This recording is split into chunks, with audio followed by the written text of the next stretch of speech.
Hello, my name is Josh Lowers. I'm the Director of Program for the Youth Engagement Center here at Covenant House, Alaska. And we're coming to you here from the Denina House in the conference room, and we're going to be talking about commercial sexual exploitation of children, and most specifically domestic sex trafficking here in Alaska.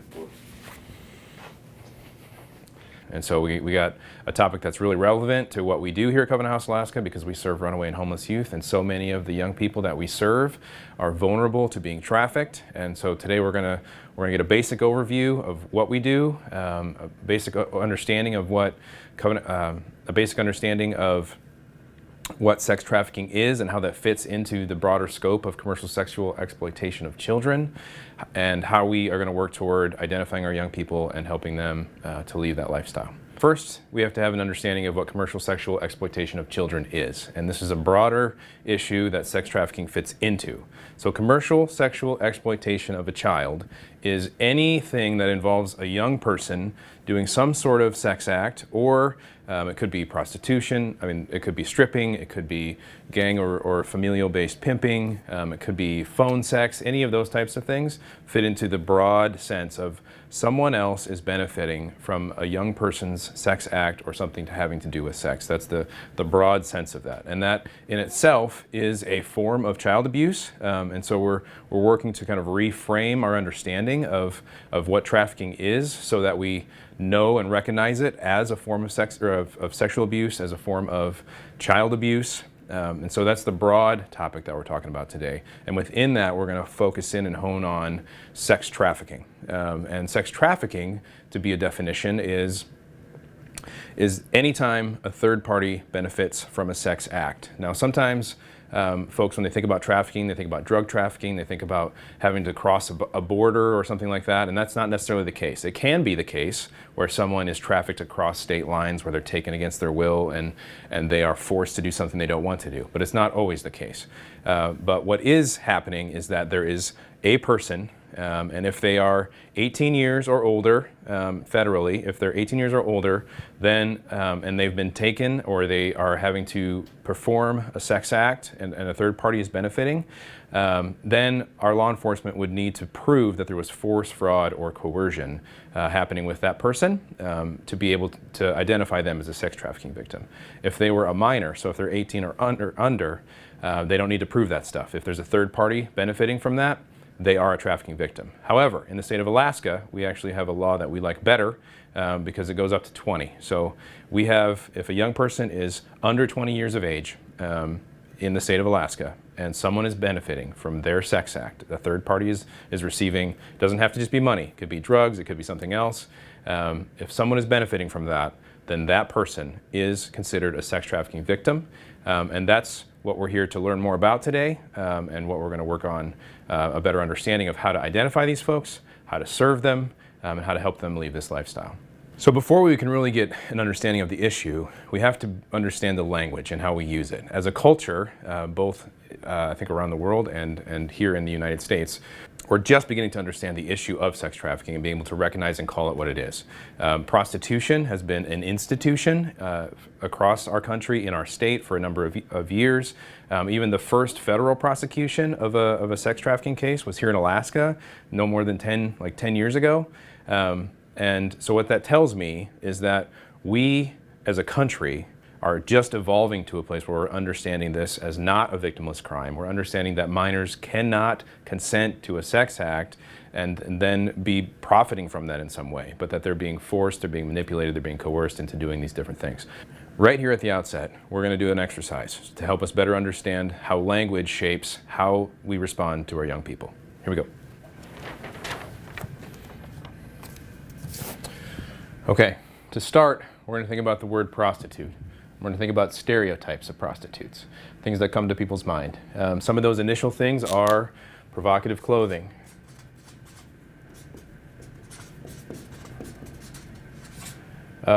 street corner, drugs, language that they use. There's an array of things that come to people's minds when they think about a prostitute. And some of that is things like Julia Roberts from Pretty Woman. things like that. They think about provocative clothing. They think about somebody on the street corner. They think about somebody who's probably an adult, somebody who's making their own choices to be out there, somebody who is making money from this, and this is a life choice.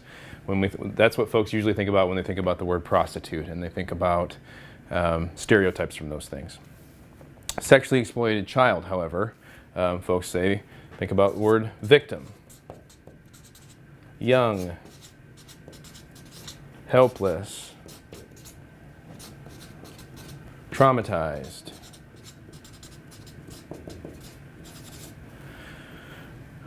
When we use the words sexually exploited child or sexually exploited children, it changes our frame, and we start to think about someone who is a victim, someone who needs help.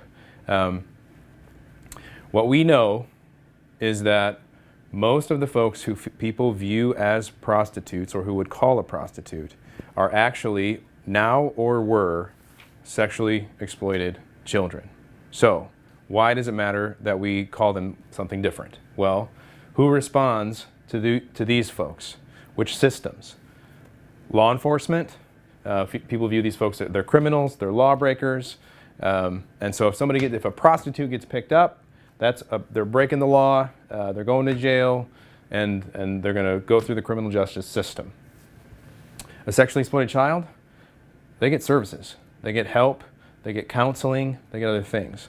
So recognizing that the majority of folks who are drawn into this lifestyle, recruited into this lifestyle, usually that happens when they're young, 14, 15, 16 years old, they are sexually exploited children. They cannot consent to a sex act, but they're being asked to perform them, and they're being expected to do that with danger to their lives if they don't. So when we change the language from prostitution to sexually exploited children, we change how we respond.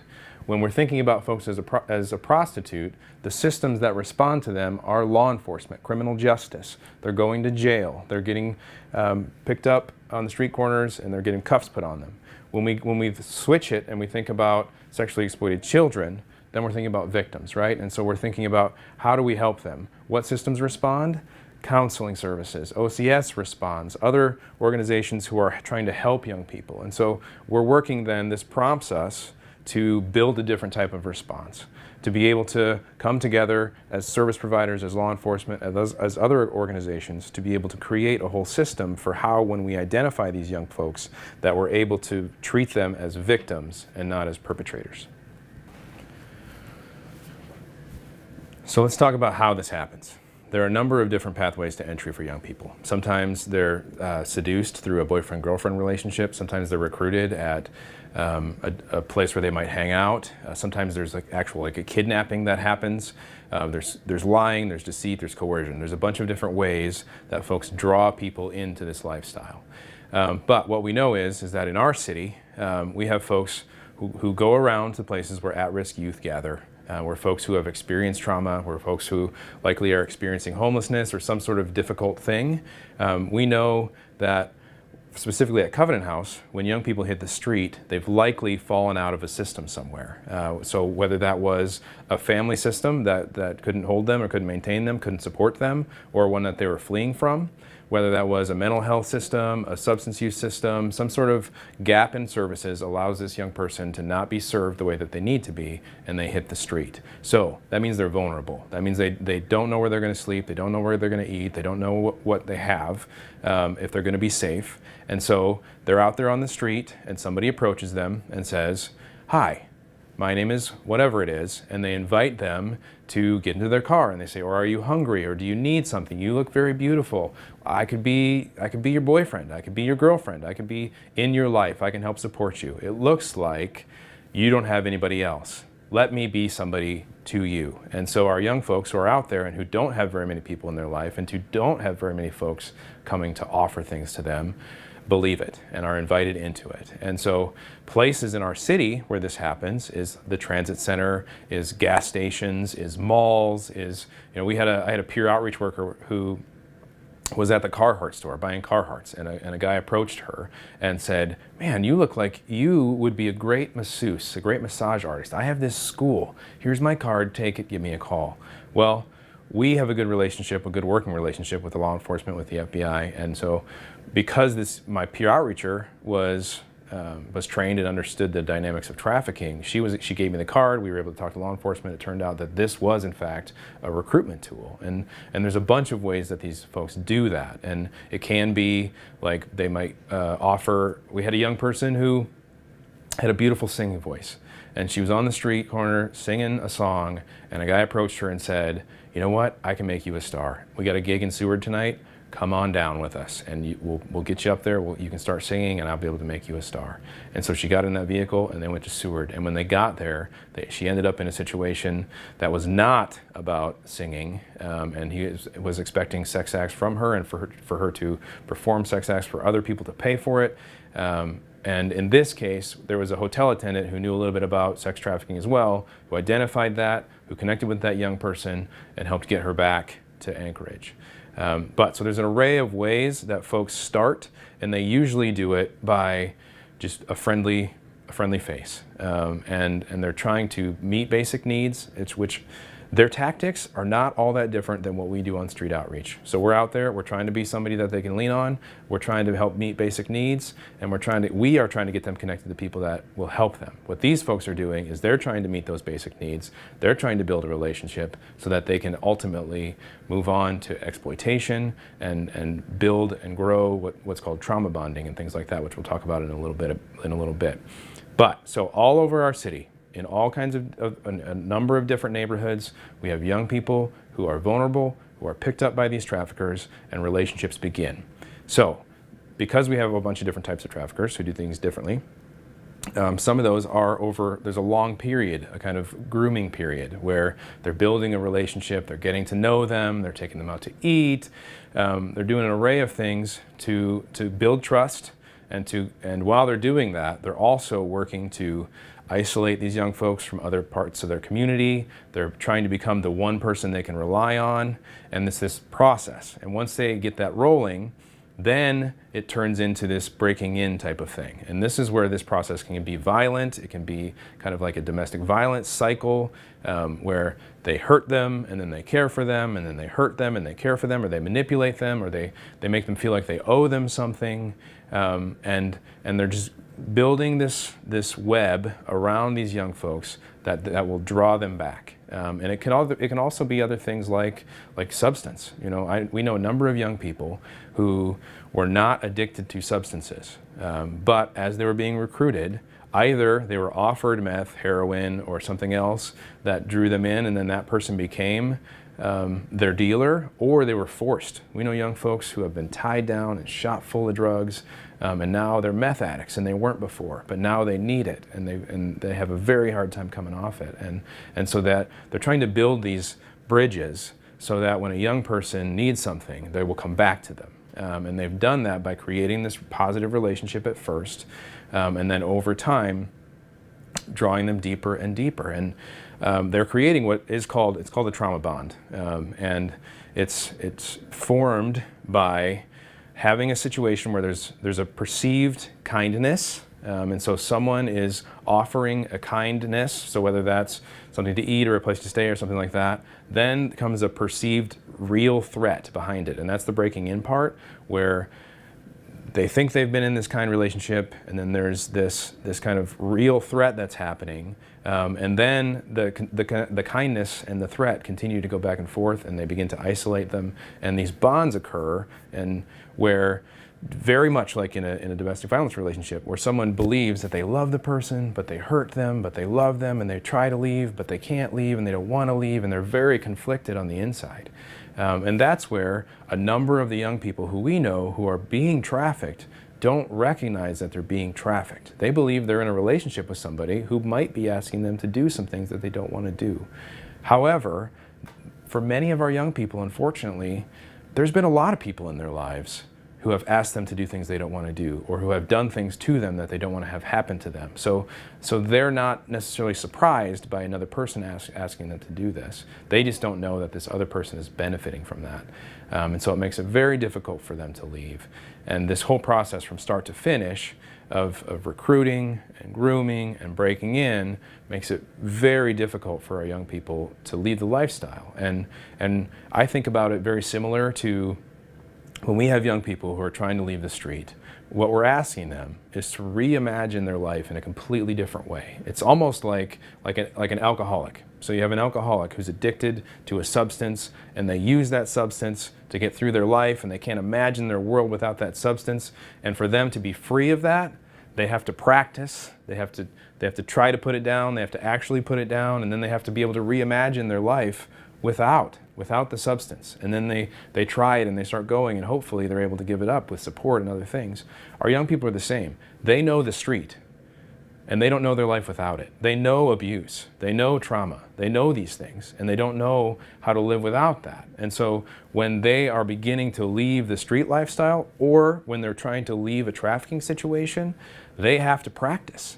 And they have to step out of that, and they have to be able to imagine a world without the street, or imagine a world without a trafficker, imagine a world where they're not being harmed every day, and that's not normal. And so it's a long process. And so we recognize that things take time, and that through relationship, we're always building a relationship that lasts a long time, so that when they're ready, we're there, and we keep meeting the basic needs, we keep inviting them further into services, and over time, we can help them leave this lifestyle, and they can make that choice. But it's a very difficult one because of all the things that are going around with it. So now we're going to talk about prevalence in our state, as well as just a general context for what does trafficking look like in our state. As Covenant House, Alaska, we are part of a larger federation of Covenant Houses. There's 32 Covenant House sites in the Western Hemisphere. And in 2016, we were able to partner with 10 of those sites and Covenant House International and be a part of what was deemed, it was a labor study, and it was done through Loyola University. And they had Dr. Laura Murphy came to 10 different Covenant House sites. It was cities like New Orleans and Detroit and New York and LA, and Anchorage was one of those cities. And we were the last site, but they came and they surveyed youth at Covenant House. They surveyed 600 plus youth across the country. They surveyed 65 youth at Covenant House, Alaska. And Dr. Murphy went to each place, sitting down with young people who walked through Covenant House's doors and asking them about how they got money. And through that process was able to identify young people as trafficking victims, both labor and sex trafficking. Today we're focusing on sex trafficking, so I'm going to tell you about that part of it. When she came to Anchorage, she met with those 65 youth. What she learned was that 28% of our young women, of those 65, are sex trafficking victims. 1 in 4. And 1 in 5 of our young men are sex trafficking victims out of those 65. So it's a small sample size as we serve 300 plus youth a year, but it's a good picture into understanding how many of our young people are being trafficked. Nationally, they found it was 1 in 5 victims, so our average is higher here in Alaska, in Anchorage specifically, and so which isn't necessarily a surprise to us because we top the nation in a lot of bad stats. But something that was really poignant for me was when Dr. Murphy was done sitting down with our youth, she came to talk to me and she said, I heard the most horrific stories of abuse and violence and in trafficking here in Anchorage. She's been to all these big cities, she's heard from all these different youth, and she heard the most horrific stories right here in Alaska. And so what we know is, what that tells us is that we have a problem. This is a real thing. And so even earlier we're talking about kind of changing the culture and understanding that sex trafficking is a problem, that commercial sexual exploitation of children is a problem, that these things are real. This gives us a little bit of data to back up that this is happening. It's happening here in Anchorage. So what does that tell us about our state and the context for why is this happening here?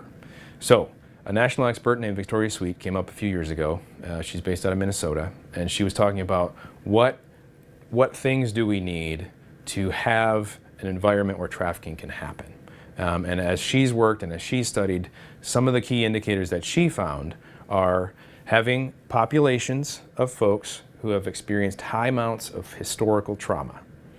We have a large Alaska Native population who have very recently experienced colonization, who have very recently experienced, their historical trauma often is not that far, it's not that historical. But we also, because we top the nation in all these bad stats, we're traumatized people in a lot of ways. There's many of us, more of us here than most places, that have been traumatized in some way. So you have a population that's been traumatized. Then you have transient, male-dominated industry. So we have military, we have tourism, we have fishing, we have oil, we have a bunch of industries that draw people, specifically male people, into our state, and they're being drawn out of their own context, they're being drawn away from the people in their communities, and they're coming here, and they're more prone to act differently than they would in their home places when they go out here. So the third part of this is taking those two things and putting them together in rural areas, which we have all over the state. So what is she talking about? She's talking about economics. She's talking about a demand, and that's all these dudes that are all over our state who would be there to buy sex potentially and who are more likely to do so because they're outside of their context. You're talking about supply, and that's traumatized folks who have experienced things in their life that might make them more prone to be drawn into this lifestyle, and putting them together. And when you do those two things, somebody's going to find a way to make money on it, and we have a state that is set up to do that. We also ourselves have a celebrated history of prostitution in our state. The gold mining days, the brothels, in the 70s, downtown Anchorage there's all kinds of different types of prostitution. Or you go to Fairbanks, we still have a festival that celebrates in some ways that prostitution. So we have a place where folks are more open to this being a thing, or at least not seeing it as a problem. And then we have the economic pieces of it to make that happen, and that builds our context. And so that's why when we have our study with Covenant House International, we see our numbers are higher. But what we also have is people can make more per sex act in our state than they can elsewhere. So we have folks who are recruiting within our state, and then we also have folks who are coming from other places. So we have folks coming from Vegas, or coming from California, or coming from Washington, who are bringing young people to the state to sell sex because they can make 3 times the amount of money on a sex act here than they can there. And so they're coming at peak times, they're coming at tourism times, they're coming when we have big conferences and these sorts of things. They're blocking out sets of rooms, and they're bringing folks here because they can make more money on it. So we have folks who are being recruited locally and bought and sold locally, and then we also have folks who are coming from out of state to make money and sell sex. And all of the majority of those folks who are actually performing the sex acts either are trafficking victims or were when they first were recruited into the lifestyle. So now we're going to talk about some trends. And we see different trends from rural areas to urban ones. We see different ways of recruiting from rural areas to urban ones and how folks are bought and sold. But as a larger trend in Alaska, we see folks who are recruited into this lifestyle at 15 to 17 years old. There are some data from around the country that folks are recruited younger than that, but the folks that we've served often are recruited when they're 14, 15, 16 years old, and they're recruited because they're vulnerable. Like we had talked about before, when folks fall out of systems, that's when they become vulnerable. And when we participated in our study, we also learned that 77% of those young people who had been trafficking victims were recruited when they were homeless. So it was when they didn't have a support system, when they didn't know if they were going to be safe. That's when somebody scooped them up into this lifestyle. So other trends that we've been seeing, specifically in urban areas, we see folks who are recruited from rural into urban areas. So they're using social media, they're building relationships. It's not that much different than international sex trafficking, where someone is, or labor trafficking, where they believe that they're going to a place to be able to get a job or get something that is good for them, and they end up there and they find out that it's something different. And so what we have there was a group of pimps and traffickers a couple years ago who had gotten caught, and they coined the term tundra pimping. And what they did is they would try to recruit Alaska Native young people, and they would invite them into the city, or they would find them in the city, and they would build a relationship. They'd start this process, and then they would have them reach back into their home areas, into the rural areas, and invite sisters, cousins, brothers to come in and promising them a place to work, a place to stay, and it was really them recruiting them in for trafficking. So we see some of that where folks are being recruited into this area. But how it happens, I know if you drive around our city, there are a few places where you might see some folks who are standing on street corners. We talked about that stereotype before. But the majority of what's happening now happens online. So you're not the folks going to find people to buy, to purchase. All of the logistics of these things are being set up online. So someone can go online and go to one of these sites. It used to be Backpage, but that got shut down nationally. But there's some other sites that are popping up, and they can set up a meeting. They can go to a hotel. They can have the sex act happen. They can give their money, and no one ever sees it. So there's a whole process of how that works within. What we see is that there's some of the smaller hotel motels that are places where people are being recruited and groomed and that sort of stuff, and then they're blocking out larger sections of hotels, nicer hotels, to be able to have the sex acts happen. So it's not very visible, but it is happening, and it's happening where all the transactions, I mean, with all this technology, so many of these things can happen out of sight, and so that's part of why it feels like it's out of mind. We see a number of different types of recruitment and groups of folks. So sometimes it's just a one-off, like a person who has learned a little bit about this as a trafficker, and then is taking one or two folks and having them perform sex acts, and they're receiving that. We also have seen a real rise in organized crime in our city, gang activity.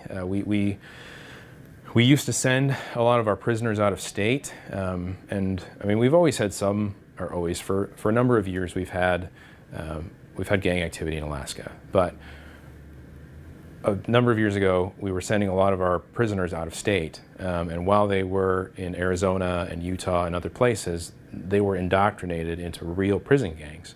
And then we built our other prisons, Lemon Creek, Goose Creek, and we brought them home. And what happened was that when they came home, they brought these gangs with them.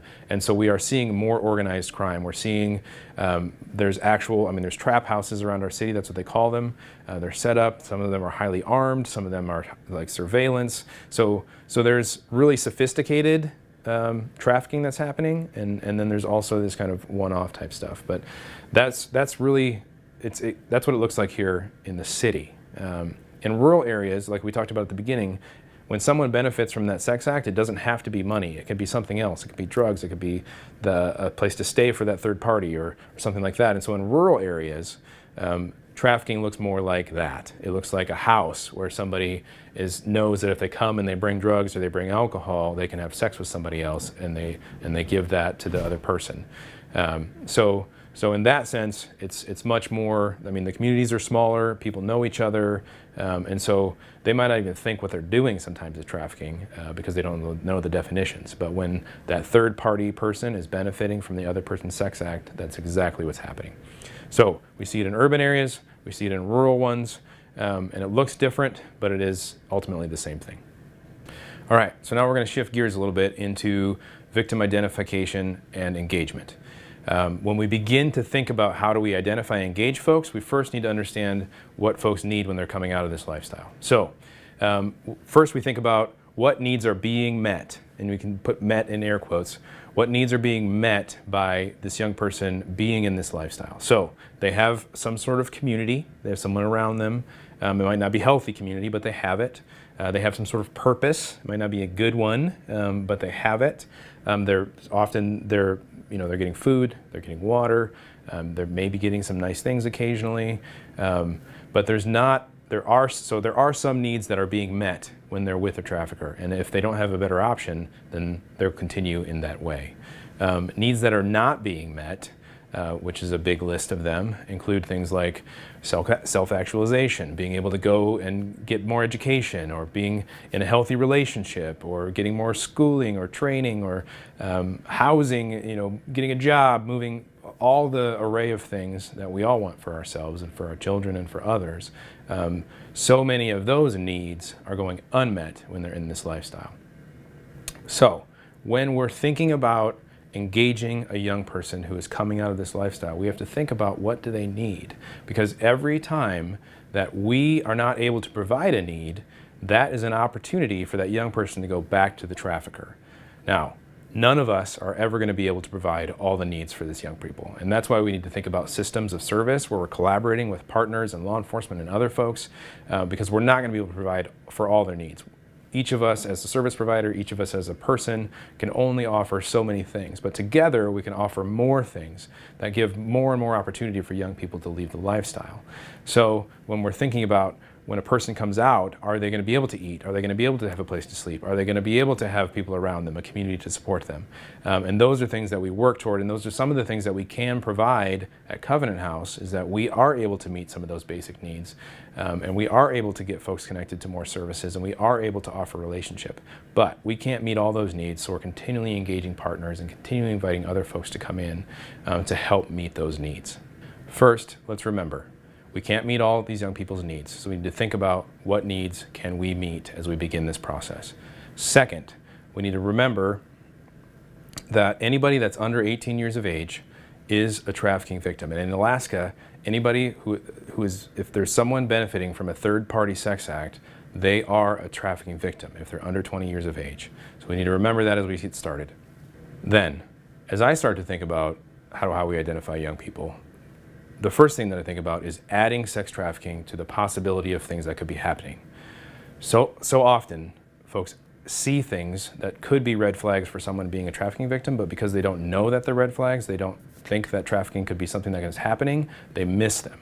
So first we have to add it to the box of things that is happening, because as we start to go through these red flags, not every kid who's experiencing some of these red flags is going to be a trafficking victim. But they allow us to build a context around a youth, and if there's enough red flags that are there, then we can go in and start to ask questions about what might actually be happening. So, to start, we want to be really sensitive to clues to behavior and appearance. So, young people are often, they're trained by their trafficker to lie about their age. They're trained to dress older, so folks think that they're older, but oftentimes these young people, that's like I said before, they're 14, 15, 16 years old, and they're going to lie about their age, they're going to lie about that sort of stuff. Their personal information is often going to change because maybe this person, as part of the tactic that they're using to keep them tied to someone, is that they're removing their identity, so they've given them a different name, and they call them something else. But so their personal information might change, how old we think they are might change, and they probably don't have ID. And so that's one of the things that we use as something to identify as a red flag, is specifically someone who is continually losing their ID. Before we had an understanding of what trafficking was, we would very often get frustrated with young people who kept losing their ID. But then we learned that sometimes if someone is being trafficked, their trafficker might be taking their ID and using that as a manipulative tool. So for us, when we have young people who continually lose their ID, that's a red flag that they may be in a trafficking situation. Physical and sexual abuse. We serve a number of youth who are experiencing physical and sexual abuse, who have experienced it, who are in relationships that are abusive. But when we have young people who are in those types of relationships, that for us is a red flag. And so we're thinking about, is this simply an abusive relationship, or is this a possible trafficking situation? And as we build the context with these other red flags, that can cause us to begin to ask questions. Nervousness, anxiety, depression, hypervigilance, these are all things that put together in this whole package of things that could be happening could be indicators. Sometimes it's just truancy, not going to school, tardy to school, showing up late to school. That can be an indicator that somebody with the rest of this could be in a trafficking situation. We already talked about the dominating relationships, controlling relationships. Folks who are not in control of their money, or folks who we know don't have money and then start showing up with more things. And so they might show up with a new haircut, or they show up with new clothing, or they show up with gifts of things that we know that they don't have money for. Those can be indicators to us, especially as we work in a place where we have young people who are homeless, and we know that they can't afford those things, and so if they're getting those things, that can be an indicator. We had a situation a couple of years ago where a young person suddenly went on a vacation to Arizona, and we knew that she didn't have money to go on a vacation, and so we began to explore, and in that case, we got on Backpage in Phoenix and found her posted there. And so that was a way that we were able to identify her as a trafficking victim, because she had been posted there. And what gave the red flag to us was that we knew that she didn't have the money to go on vacation, and suddenly she did.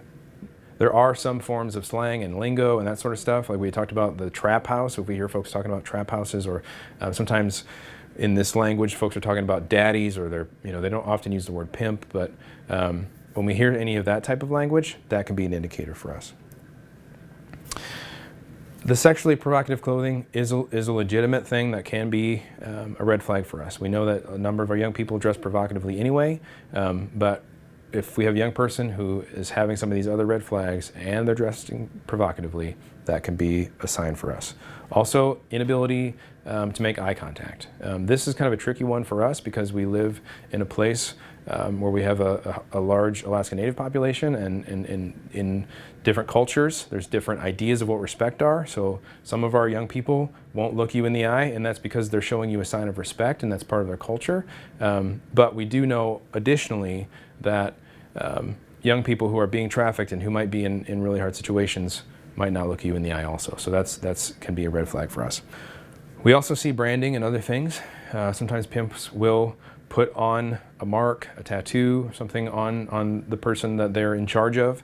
They could also be, contact lenses or a tongue piercing or something like that, or shoelaces. I mean, there's an array of ways that traffickers use to identify folks. And so if we start to see patterns around that, or if we see a strange tattoo that we didn't know about before or something like that, that can be a red flag for us.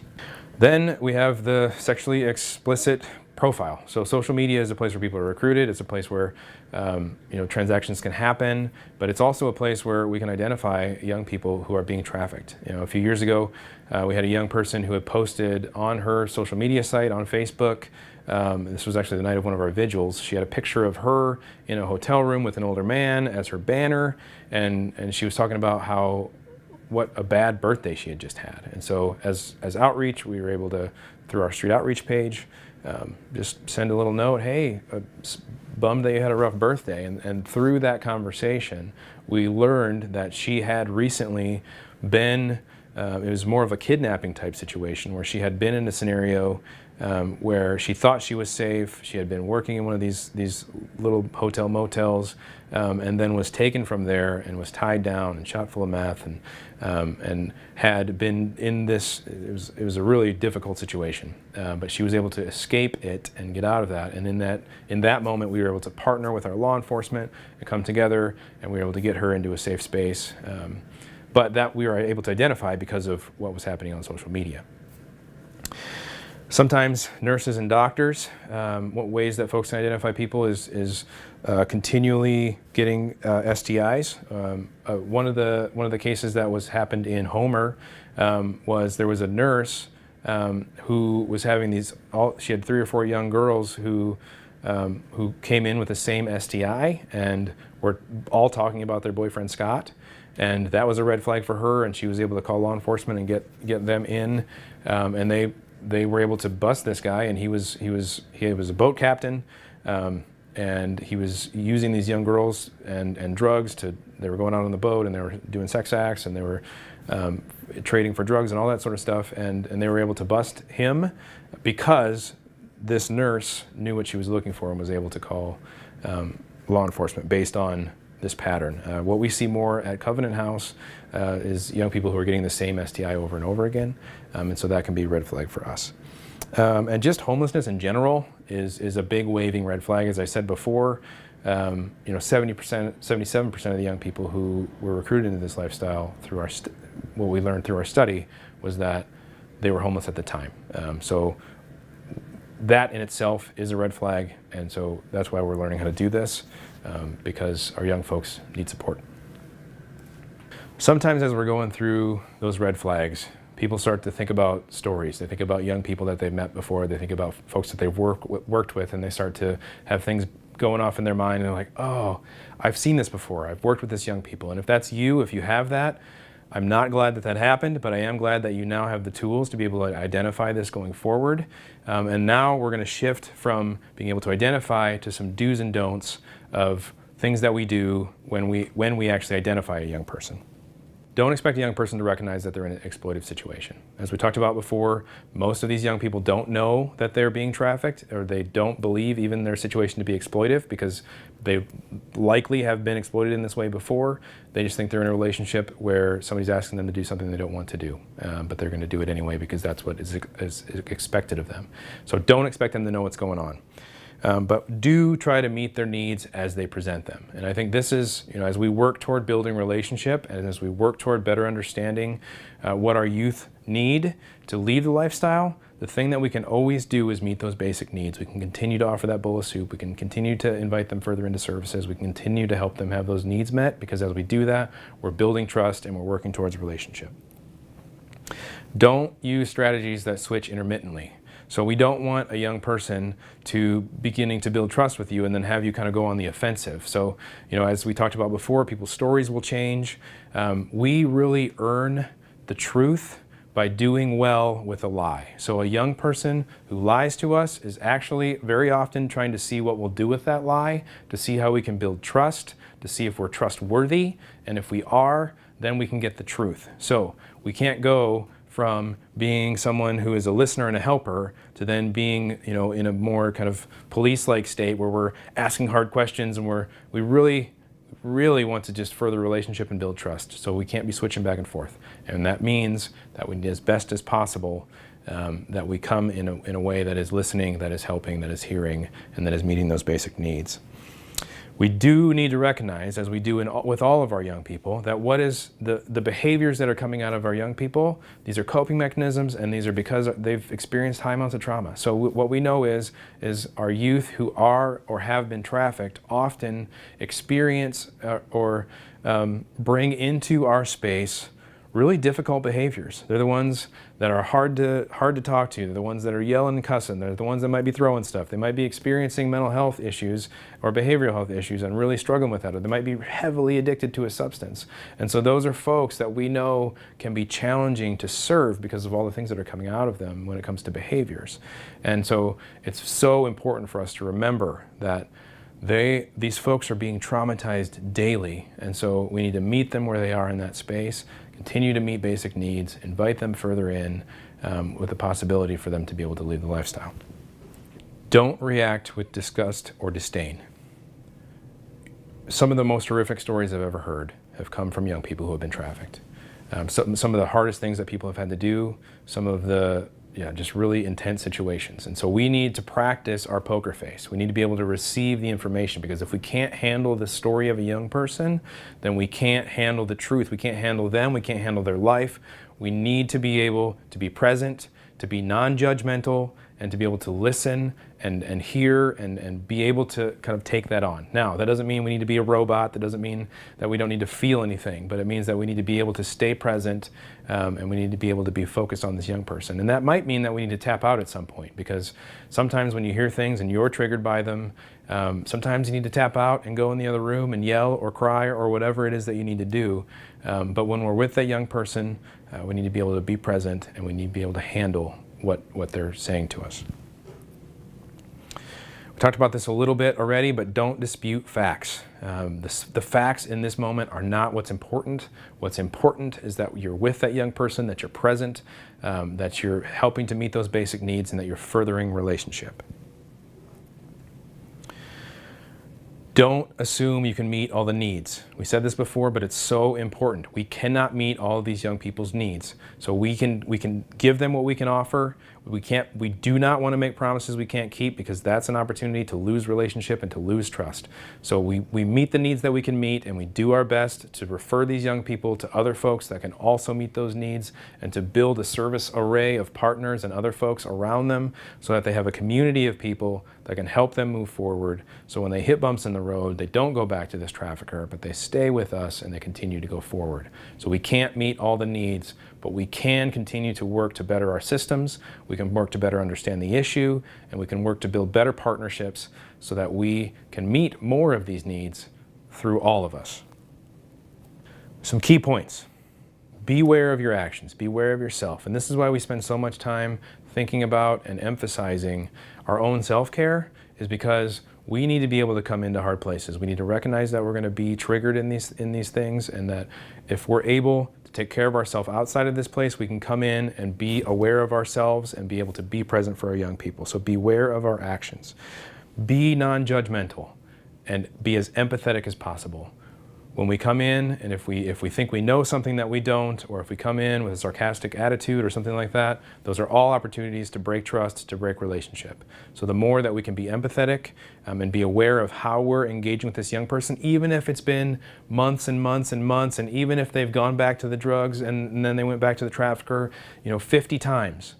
Every time that young person comes in, we want to be present, we want to be empathetic, and we want to be able to continue to meet those needs and work toward more relationship.